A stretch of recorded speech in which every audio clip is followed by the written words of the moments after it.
I was just hours away from saying I do to Serena, the woman I thought was the love of my life. 4 years of memories, planning, and promises, all leading up to one perfect day. But the night before the wedding, everything crumbled. I stumbled upon secret group chats, voice memos, and a carefully staged plan designed to humiliate me in front of every guest. Serena, with her best friend and even her ex, Damien, had rehearsed every line of the so-called test of love. I wasn't the groom, I was the experiment. They thought I'd break, beg, or fight for her. But they forgot one thing: I don't play games. I end them. I'm Ethan Walker, 29 years old, and if you asked anyone to describe me, they'd probably use words like steady, dependable, maybe even boring. I work in tech consulting, make a solid living, and I was raised to believe that trust and honesty are the cornerstones of any relationship. For 4 years, I thought I had those things with Serena Moreno. Serena, she was magnetic. At 28, she could walk into any room and all eyes would find her. Ambitious, stylish, always chasing the next opportunity. And I'll admit, I was drawn to that fire. When I proposed under the Christmas lights in downtown Raleigh, I thought I was locking in forever with the love of my life. She cried, said yes, and for months, we planned the wedding that was supposed to be the happiest day of our lives. I should have noticed the crack sooner. Serena had a habit of bringing up her ex, Damien Cross, in conversations that didn't need him. Damien was a smooth talker, a failed musician who reinvented himself as a personal trainer. To me, he was a footnote in her past. But to her, he was still a lingering presence. Whenever she'd drop his name, she'd watch me closely, like she wanted to see how I'd react. If I didn't flinch, she'd tease me about being too calm. If I frowned, she'd laugh it off as just a joke. Then there were the people around her. Lola Bennett, her childhood best friend, loved to stir the pot. Lola was the type to brag loudly at brunch and whisper even louder after a glass of wine. Piper, Serena's younger sister, was different, sweet, supportive, but easily swayed. I trusted Piper more than Lola, but I knew Serena had influence over both. I ignored the warning signs because that's what you do when you're in love. You tell yourself it's wedding stress, nerves, or maybe just quirks. After all, I'd stood by Serena through every career pivot, even covered deposits for vendors when her credit card balances ran high. I believed in us, even when little doubts crept in. But the rehearsal dinner changed everything. What should have been a night of joy and celebration became the moment that cracked the facade. Between the toasts and the laughter, Serena raised her glass and thanked Damien for setting the bar so high, before glancing at me with a half smile and saying, "And thanks to Ethan too, I guess." Guests laughed awkwardly. My stomach dropped. In that moment, I realized something I'd been avoiding for months. This wasn't love. This was a test I never signed up for. The rehearsal dinner was supposed to be the calm before the storm.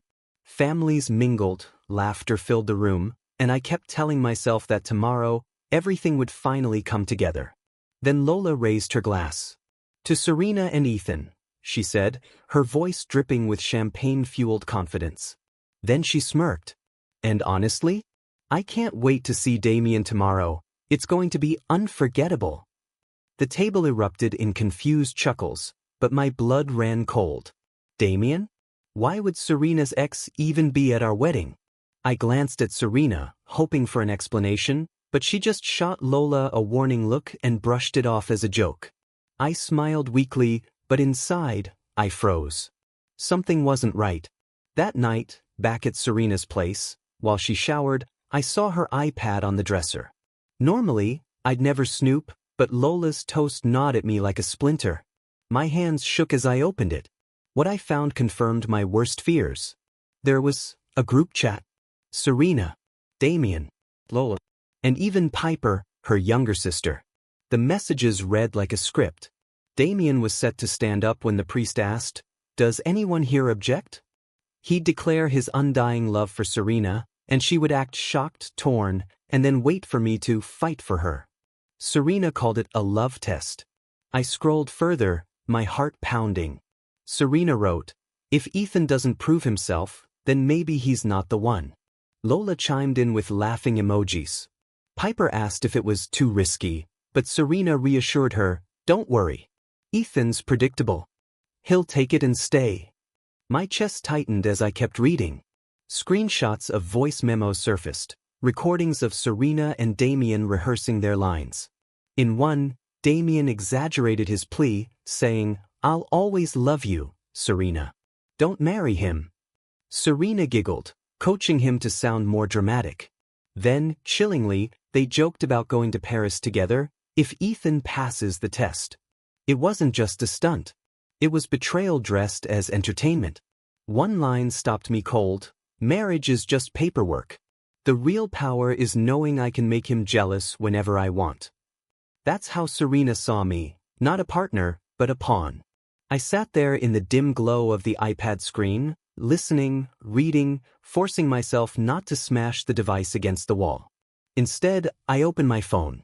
Screenshot after screenshot. Recording after recording. Every word, every plan, every cruel joke. By the time Serena emerged from the bathroom, smiling as if nothing was wrong, I had already decided. Tomorrow wasn't going to be my wedding. Tomorrow was going to be the day I turned their little stage play upside down. Because if they thought I'd be the clown, they were about to find out what happens when the fool takes control of the show. I didn't blow up that night. I didn't throw the iPad across the room or confront Serena in front of her friends. That would have been textbook drama, exactly what they wanted. Instead, I did the thing I do best when feelings threaten to drag me under. I made a plan. Step 1. Documentation. First thing I did was create copies.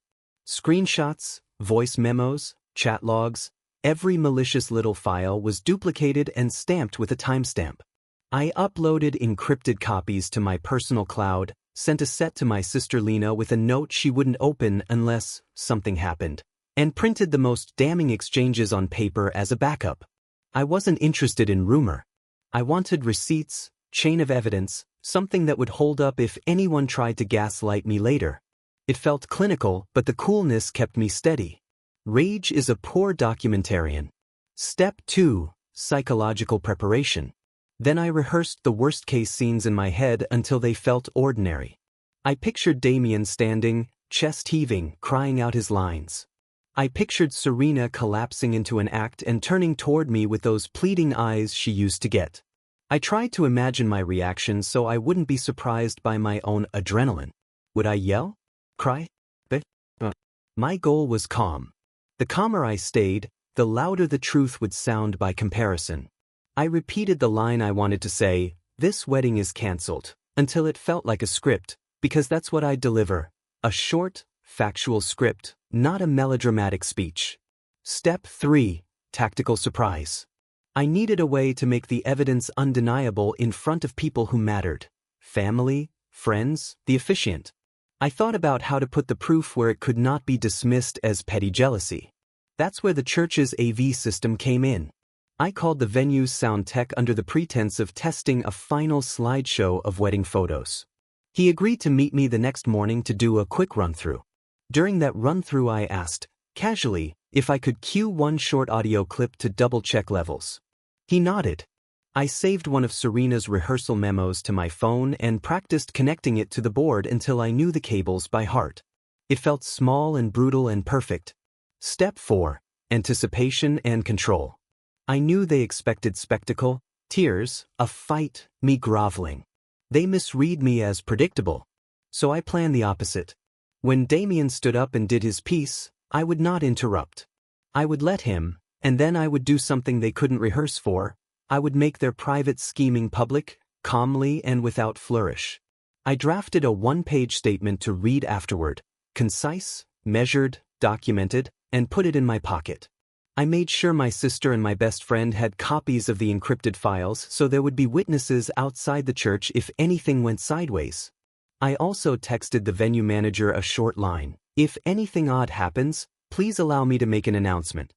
No dramatic threats, just logistics. By dawn the next day, I wasn't the nervous groom who had spent months choosing cufflinks. I was a director in a black suit, with evidence in my pocket and a plan in my head. They'd set a stage for humiliation. I'd planned a different show, one where the curtain would fall on their lies, and the audience would see the script for what it was: staged, rehearsed, and cruel. Whatever they expected to get from me, they weren't getting. They were getting the truth, played out loud, in front of everyone. The morning of the wedding felt strangely light. Not joyful, light, like the pressure had already been released. I put on my tuxedo, knotted my tie, and looked in the mirror not as a groom, but as a man about to deliver closing arguments. By noon, the church was buzzing. Guests in polished shoes and pastel dresses filled the pews. Cameras clicked. Serena glowed at the front, her gown shimmering under the stained glass windows. She looked perfect, like the centerpiece of a magazine spread. I felt oddly detached, almost amused, watching her beam as though nothing could touch her. The music swelled, the vows began, and then the priest reached the line I'd been waiting for. Does anyone here object to this union? Right on cue, Damien shot to his feet. He delivered his lines with theatrical precision, voice breaking for effect. I love you, Serena. Don't marry him. Marry me. Gasps rippled through the church. A bridesmaid dropped her bouquet. Serena clutched her pearls, feigning shock. Then she turned to me, her voice trembling with practiced emotion. Baby, say something, prove you'll fight for me. I almost laughed. This was their climax, their carefully rehearsed coup de theater. And that's when I flipped the script. I slipped my phone from my pocket and smiled. No need to fight, Serena, I said, my voice calm enough to cut through the whispers. I already know the truth. I walked to the soundboard and, with one practiced motion, connected my phone. A quiet hum filled the air before Serena's own voice echoed through the speakers. Marriage is just paperwork. Ethan will just stand there and take it, like always. Damien, remember your lines. Lola, don't laugh this time. Piper, you've got to keep a straight face. The church froze. Every word was crystal clear, damning, and inescapable. 5 minutes of recordings played, Serena mocking me, plotting with Damien, bragging about how easy it was to manipulate me. Gasps gave way to murmurs, then to silence so thick I could hear my own heartbeat. Serena's face drained of color. Her eyes darted desperately, searching for an escape. Damien tried to slip toward the aisle, but guests blocked his path, their stares pinning him like insects on a board. When the final clip ended, I stepped forward, my voice even. You all wanted a show, here it is. This wedding is cancelled. I placed the microphone down gently, as if sealing the verdict, and walked toward the doors. Behind me, Serena shrieked, her veil slipping as she lunged to grab my arm. It was just a test. A stupid test. Don't walk away. I stopped, turned, and met her tear-streaked eyes. Tests are for school. Marriage is for life. And then I left. That night, I heard a knock on my apartment door. Serena stood there, mascara smeared, dress torn from the pavement. She collapsed against the frame, sobbing. You destroyed me, she cried. I looked at her, calm as ever. No, Serena. You destroyed yourself. I closed the door. The next morning, her mother called. Her voice was sharp, accusing. You owe us for the wedding. All the money wasted, pay up. I didn't argue. I simply forwarded the email folder of evidence, complete with voice memos and screenshots. A long silence stretched on the line before the call disconnected. Within days, the footage leaked online. Someone had recorded the scene on their phone. The video went viral, shared across platforms with hashtags like #weddingtestfail and #scriptedbride. Serena's tearful face became a meme. Collateral damage spread quickly. Damien's girlfriend dumped him that week. His gym terminated his contract after clients mocked him during sessions. Lola, once proud to be Serena's ride or die, lost her spot as maid of honor in another wedding. No bride wanted chaos like that. Piper, ashamed, distanced herself entirely. She resigned from her PR internship after screenshots revealed her role in the scheme. Then came the final blow. Serena's father called me personally. His voice was low, urgent. Ethan, let's be reasonable. Marry her, fix the story. I'll give you $200,000. No one has to know. I didn't say no. I hit record. The next day, I released the audio. The world heard a desperate father trying to bribe his way out of disgrace. Public opinion turned fully against the Moreno family. By then I was free. The tuxedo was back in the closet, the ring tucked away. I didn't just escape humiliation, I redirected it, shining a spotlight on those who thought they could script my downfall. And for the first time in months, I felt lighter than air. When the dust settled, I expected to feel hollow. Instead, I felt clean, like a wound had finally been cauterized. Yes, the betrayal cut deep. 4 years of memories don't just vanish overnight. But by exposing the truth instead of lashing out, I took back control of my story. The $0 I spent on fists was the best investment of my life. All I needed was patience, strategy, and proof. Looking back, I realized something essential. Love should never be conditional on humiliation, manipulation, or so-called tests. If someone loves you, they won't force you to perform like a circus act just to prove it. Marriage isn't theater, it's trust, work, and respect. Serena treated it like a stage play, and in doing so, revealed who she truly was. The lesson for me was simple but powerful. If someone plays with your trust, don't sink to their level. Don't yell, don't beg, don't fight in the mud. Show the truth, then walk away with your dignity intact. Truth carries more weight than any performance ever could. In the weeks that followed, I donated all the wedding gifts to a domestic abuse charity. It felt right, turning something tainted into hope for others. I also started therapy, not because I was broken, but because I wanted to understand my blind spots. Why I brushed off the red flags. Why I believed love could survive disrespect. Facing those questions hurt, but it also freed me. Months later, I met someone new. She'd been through betrayal too, though her story was different. We didn't rush.